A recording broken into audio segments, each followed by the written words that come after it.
Jika Anda mampu mengamalkan satu surah ini saja, ini rahasia. Inilah rahasia.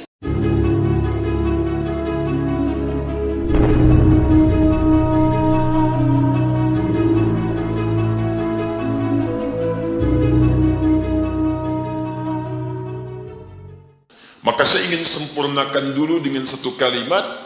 Jika sudah semua itu kita siapkan, model petunjuk dari Nabi, turunkan dari kalangan siddiqin. Siddiqin itu sederhana. Setiap Anda baca Quran, yakini, amalkan. Siddiqin itu. Misal, saya mau baca dulu nih. Saya pengen jadi orang ikhlas, baca Al-Ikhlas. Misal, Qul huwallahu ahad, Allahus samad, lam yalid wa lam yakul lahu. Lihat terjemahannya, lihat keterangannya, yakini itu, jangan ragu. Dan praktekkan dalam hidup. Qul huwallahu ahad, katakan hanya Allah yang esa. Sudah, berarti jangan katakan yang lain lagi. Komit dengan tauhid itu. Komit dengan keislaman kita. Jaga betul dengan baik. Allahus samad, Allah tempat bergantung. Serahkan semua urusan kepada Allah. Ada masalah, minta sama Allah, berdoa. Sakit, berdoa sama Allah. Punya persoalan, gantungkan diri kepada Allah. Ikhtiar. Itu ketika kita amalkan seperti itu, baru begitu saja, itu langsung turun sebuah keterangan dari Nabi SAW. Jika Anda mampu mengamalkan satu surah ini saja, ini rahasia. Inilah rahasia. Ada seorang sahabat, hadisnya sahih, dikutip kemudian oleh Syed Qutb juga dalam kitabnya Al-Aqaid Al-Islamiyah. Syekh Muhammad Nasruddin Al-Albani pun mensahihkan hadis ini. Ketika Nabi selesai kemudian menunaikan salat, terdengar seseorang berdoa. Perhatikan doanya. Doanya menggunakan pembuka surat Al-Ikhlas. Saking yakinnya Siddiq dengan ayat ini, dan dia mengamalkan kandungan isi surahnya, dia membuka doanya dengan surah ini. Saking yakinnya dengan surah ini. Perhatikan kalimatnya. Allahumma ushhidu bi annaka antal ahadus samad, alladhi lam yalid wa lam yulad, wa lam yakul lahu kufuwan ahad. Allahumma inni as'aluka an taghfira liya. Hadisnya sahih. Kata orang ini, ya Allah, saya menyaksikan, meyakini ya Allah, bahwa hanya Engkau satu-satunya Tuhan yang layak dipertuhankan dan disembah. Aku meyakini bahwa satu-satunya Engkau adalah Tuhan yang menjadi tumpuan dalam setiap permohonan. Engkau tidak beranak dan tidak diperanakan, dan tidak ada sekutu bagimu. Aku enggak minta banyak ya Allah, aku hanya mohon ampuni dosa-dosaku. Begitu selesai kalimat itu diucapkan, terdengar oleh Nabi. Apa keterangan Nabinya? Perhatikan kalimatnya. At-tadri bimadza du'i? Ya fulan, tahu enggak Anda itu baru mengucapkan kalimat apa tadi? Apakah engkau paham? Engkau baru mengucapkan kalimat apa tadi dalam berdoa?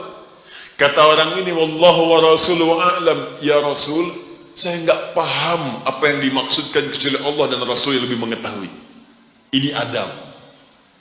Adab. Walaupun gini, kalau Anda sedang mengerjakan sesuatu dan Anda paham dengan itu, kalau ada orang lebih pintar daripada kita, ustadz, ulama, apalagi nabi, nanya pada kita, maka adabnya bilang aja nggak tahu.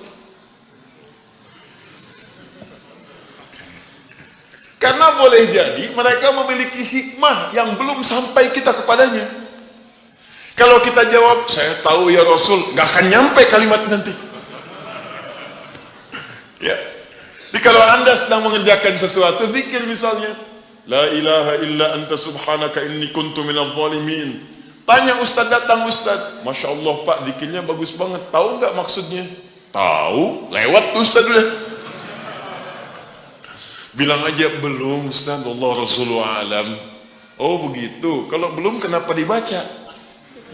Ya, saya pernah dengar saja maka diterangkan. Begini maksudnya Pak, begini, Anda dapat ilmu baru. Makanya sahabat seringkali kalau ditanya Rasulullah, bilangnya Allah wa Rasuluhu a'lam. Allah wa Rasuluhu a'lam. Supaya dapat ilmu baru. Itu diantara rumus di ilmu hadis. Ini kadang-kadang orang kita sekarang sahabat bukan, tabiin bukan, tanya tahu semua. Bahkan saat ditanya buka Google dulu. Ya udah, ngapain ada ustaz? Allah wa Rasuluhu a'lam. Maka apa jawab Nabi? Laqad da'auta bi asma'illahil a'zam. Diriwayatkan bismillahil a'zam. Idza du'iya biha ajab wa idza su'ila biha a'ta. Tahukah Anda, kata Nabi, Anda baru saja berdoa dengan menyebutkan dengan yakin semua sifat-sifat Allah yang maha tinggi. Nama-nama Allah yang tertinggi. Nama Allah yang tertinggi, nama tauhidnya, Al-Ahad, nama tertinggi. Karena dengan itulah nama ini Allah ditakdiskan, dikuduskan. Dengan nama ini Allah disembah, dan dengan nama ini Allah dipertuhankan. Kata Nabi, Anda baru berdoa dengan menyebutkan nama Allah yang paling tinggi. Yang kalau disebutkan nama itu di awal doa, maka semua doa yang disampaikan akan dikabulkan, semua permintaan akan dijawab. Tapi apakah semua orang yang baca doa itu diawali dengan surah tadi akan dijawab? Belum tentu. Kalau tidak ada praktek sedikit dalam jiwanya. Orang dulu minta dijawab, orang sekarang sama kalimatnya. Usyhadu bi annaka antallahul ahad, as-samad, alladzi lam yalid wa lam yulad wa lam yakul lahu kufuwan ahad. Ya Allah, lancarkan rezeki saya. Tetap aja lambat dari atas. Kenapa? Karena inti ayat itu tidak dipraktekkan dulu. Diyakinkan dalam jiwa kita, benarkan ayat itu, amalkan, pakai dalam doa. Jadi, dan itu buktinya. Kemudian apa ciri orang yang akan cepat kemudian dirahmati oleh Allah dengan menjadikan 4 contoh yang kemarin sebagai model? Nabi, Siddiqin, Syuhada, satu lagi Sholihin, orang yang mengumpulkan amal soleh. Ingat, semua Bapak Ibu sekalian, ingat kalimat ini. Saya perlambat sedikit. Bonus yang Allah berikan kepada orang yang menjadikan 4 ini sebagai model dalam kehidupan, bonus cepatnya, maka amalan yang ia kerjakan akan mempermudah doa dia dikabulkan. Tadi saya contohkan Siddiqin kan. Syuhada nggak usah ditanya. Orang-orang para syuhada itu bahkan sebelum wafatnya diberikan jalan-jalan kemudahan oleh Allah. Bahkan sebelum wafat kalau benar syahidnya, itu banyak doanya yang dikabulkan. Bukankah para ulama bagian dari mujahid fisabilillah? Berapa banyak para ulama yang mengangkat tangannya dikabulkan? Imam Ahmad bin Hanbal pernah lewat, kemudian ada seorang mengatakan, Syekh, anak saya sakit, tolong doa kepada Allah. Kata Imam Ahmad, kamu ini doa-doa sendiri katanya. Imam Ahmad ingin mengajarkan, kamu kan masih punya lisan. Kamu masih punya kemudian kekuatan, minta dulu sama Allah supaya ada ikhtiar. Orang itu tiba-tiba pulang, ya dengan perasaan dia agak kecewa karena Imam Ahmad tidak mendoakannya. Ternyata ketika dia pulang, Imam Ahmad berdoa kepada Allah. Ya Allah, sembuhkan anak si fulan itu. Pulang, anaknya sembuh. Allahu Akbar.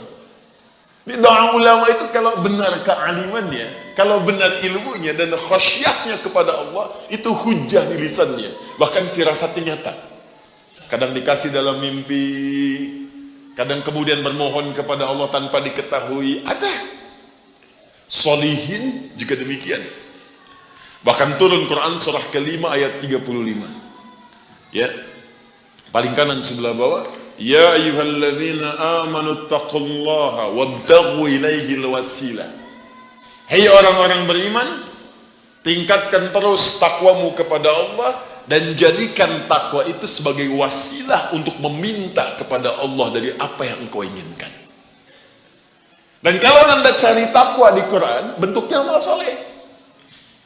Tidak pernah kalimat takwa disebutkan dalam Al-Quran kecuali pada umumnya akan menyebut amal soleh. Contoh, kalimat takwa pertama langsung disebutkan orangnya di Al-Baqarah ayat 2. Dzalikal kitabu la hudal lil Siapa muttaqin orang takwa di sini? Sebutkan ayat 3 dan 4-nya. Alladzina yu'minuna bil ghaib wa yuqimunas. Lihat sini. Iman dulu. Iman baru kemudian sholat. Masih ingat di pertemuan lalu, sebuah amal menjadi soleh kalau didahului oleh apa? Iman.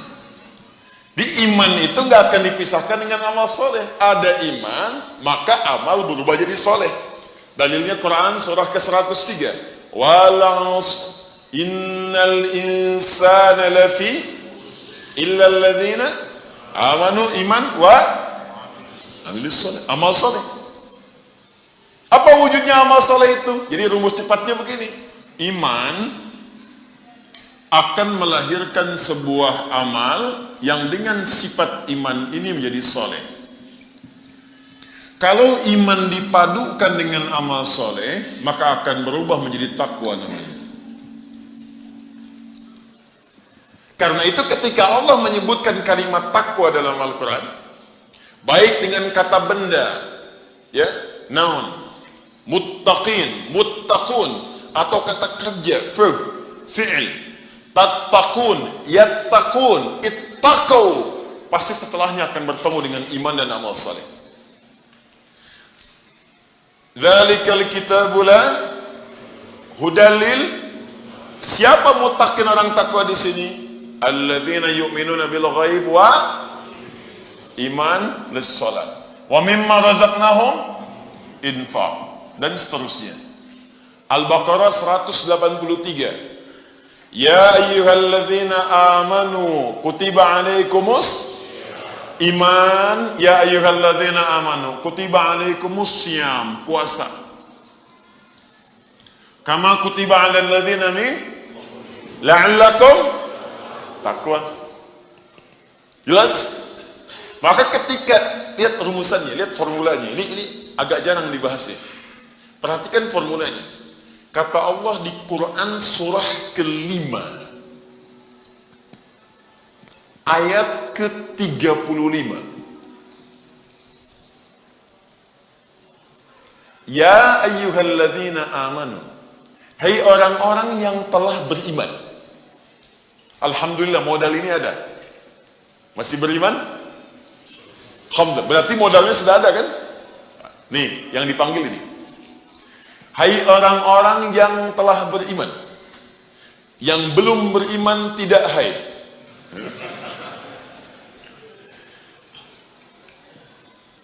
Ittaqullah. Tingkatkan takwamu kepada Allah. Yang diminta ini. Perhatikan rumusnya. Hai orang-orang yang telah beriman, tingkatkan takwamu kepada Allah.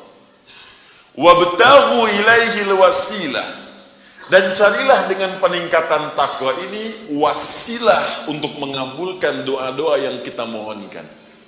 Jadi kalau kita ingin cepat dikabulkan doanya, dituntaskan persoalan hidupnya, maka kata Allah rumusnya tingkatkan apa? Takwa. Sekarang kita ingin tingkatkan takwa, apa rumusnya? Takwa itu formulanya iman plus.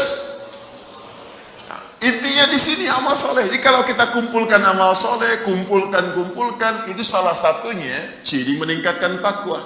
Kenapa takwa ditingkatkan? Untuk mengentaskan problem kehidupan kita. Bahkan nanti ada yang belum berdoa, saking tinggi ya takwanya, itu masalahnya diselesaikan oleh Allah.